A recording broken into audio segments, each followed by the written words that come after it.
All right, if you're a beginner Cambridge AS level student tackling business studies 9609, well, you are in exactly the right place. In this explainer, we're going to take that pretty dense Unit 1 syllabus and make it an absolute breeze to master. Seriously, no stress. Let's just dive right in. So here's our roadmap. We're following a 5-step life cycle journey today. We'll hit the core of business, the people behind the ideas, planning and surviving, economic sectors, and finally forms of business ownership. It's a logical structure, and it's absolutely going to prep you for those big exam evaluation questions. Okay, step 1, the core of business, building the foundation. You know, at the most basic level, businesses just do one thing. They spot what customers need, and they produce goods or services to satisfy that need, usually to make a profit, right? But to actually make anything, they absolutely need 4 essential factors of production. We've got land, which is basically all your natural resources, renewable or not. Labor, meaning your workforce. Capital, and enterprise, which is the initiative from the risk takers who put it all together. And hey, quick massive tip for your AS level exams, capital isn't just the money. It's not just cash. It also includes the manufactured stuff used in production. Think computers, machines, factories. Don't forget that.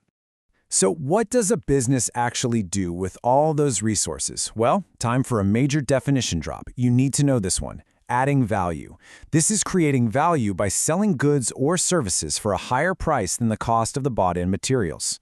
Listen, without adding value, a business literally cannot survive. Why? Because that difference, the selling price minus the material cost, that added value has to pay for all the other business costs. Oh, and it still needs to generate a return for the investors. It is make or break.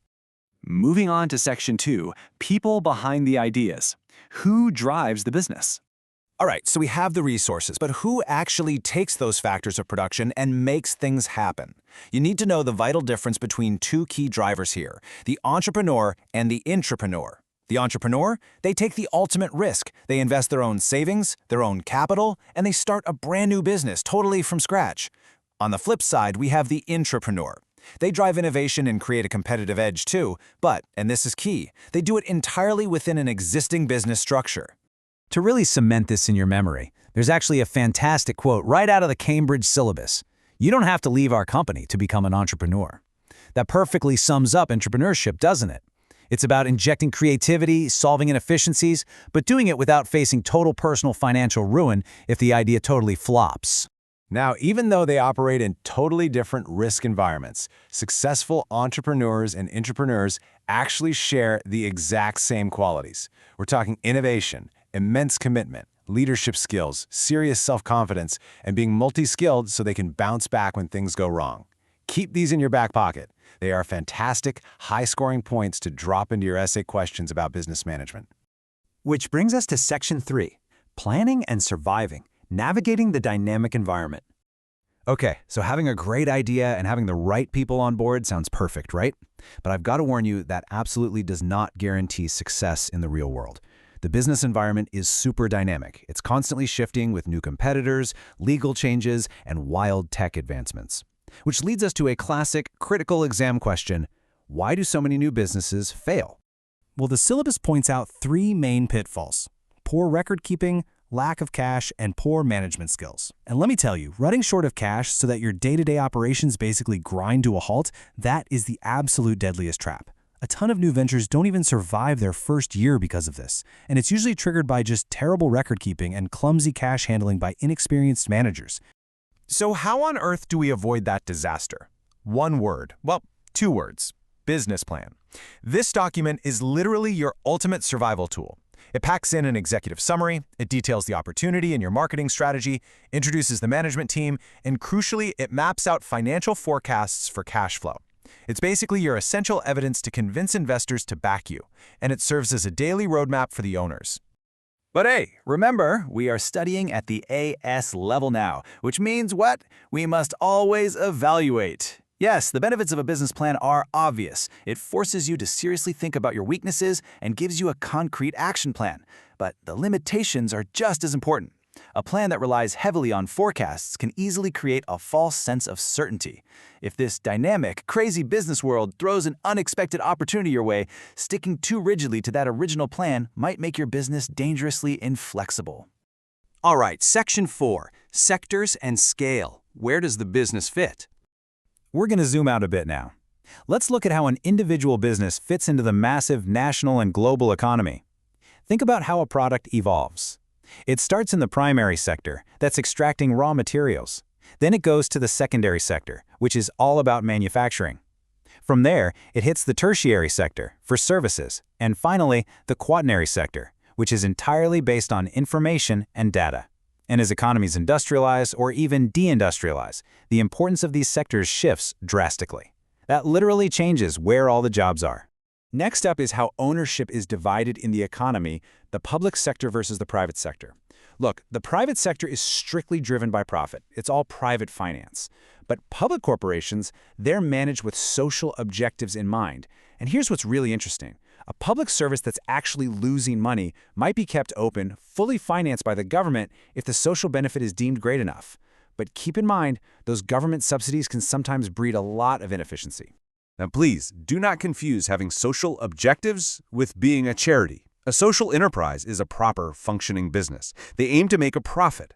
But the catch is they reinvest a huge chunk of that profit into socially responsible goals. They're out there competing in the market just like anyone else, but they measure their success using what's called the triple bottom line: economic, social, and environmental aims. And unlike charities, they absolutely cannot just rely on donations to keep the lights on. Finally, Section 5, Forms of Business Ownership, Choosing the Right Vehicle. Okay, this is arguably the densest part of Unit 1, so stick with me here. This direct comparison is pure gold for your evaluation questions. Let's do a rapid-fire look at the simplest unincorporated businesses, sole traders and partnerships. Both are super easy to set up, very few legal hoops to jump through. A sole trader keeps all the profits and calls all the shots, whereas a partnership shares the decision-making and usually brings in more cash. But here is the critical catch. Both have unlimited liability. That is a massive, massive risk. It means your personal assets, your house, your car, are on the line to pay business debts. And on top of that, neither has continuity if an owner passes away. So what happens when you step up to incorporated businesses? You get private limited companies, or limiteds, and public limited companies, PLCs. The absolute biggest upgrade here? Limited liability. Your personal wealth is finally protected because the company is its own legally separate identity. But how you raise capital completely changes. An LTD only sells shares to family and friends, so the original owners keep control. A PLC, though, they sell shares to the general public in what's called a flotation. Now, doing that gives you access to a mountain of capital, but it immediately opens you up to the risk of a hostile takeover right there on the stock exchange. Now, what if you don't want to start from absolute scratch? There are alternative ways to grow. Buying a franchise is one. It gives you an established brand name, national ads, training, but you're giving up control. You have strict rules to follow, and you're handing over a slice of your profits. Another route is a joint venture. This lets you team up with a completely different company to share the heavy costs and risks of launching something new. The downside? Well, you risk clashing management cultures and a whole lot of pointing fingers if things go sideways. The truth is, guys, successful businesses just aren't static. As they grow, they usually have to change their legal form, like shifting from a sole trader up to a private limited company. The pros are obvious: more finance, that separate legal identity, and that sweet, sweet limited liability. But it comes with a trade-off. You're paying legal fees to form it, you've got to start sharing your profits with new shareholders, and yep, you lose total ownership control. And just like that, we've reached the end of our explainer. But before you go, I want to leave you with a question to really chew on. Knowing the risks of the dynamic environment we just talked about, which form of ownership offers a new business the best balance of control and survival? Seriously, think about how those legal structures tie into the early risks of running out of cash or failing to adapt.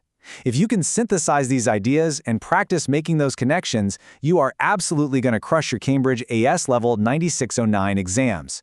Keep studying, stay focused, and I'll catch you in the next explainer.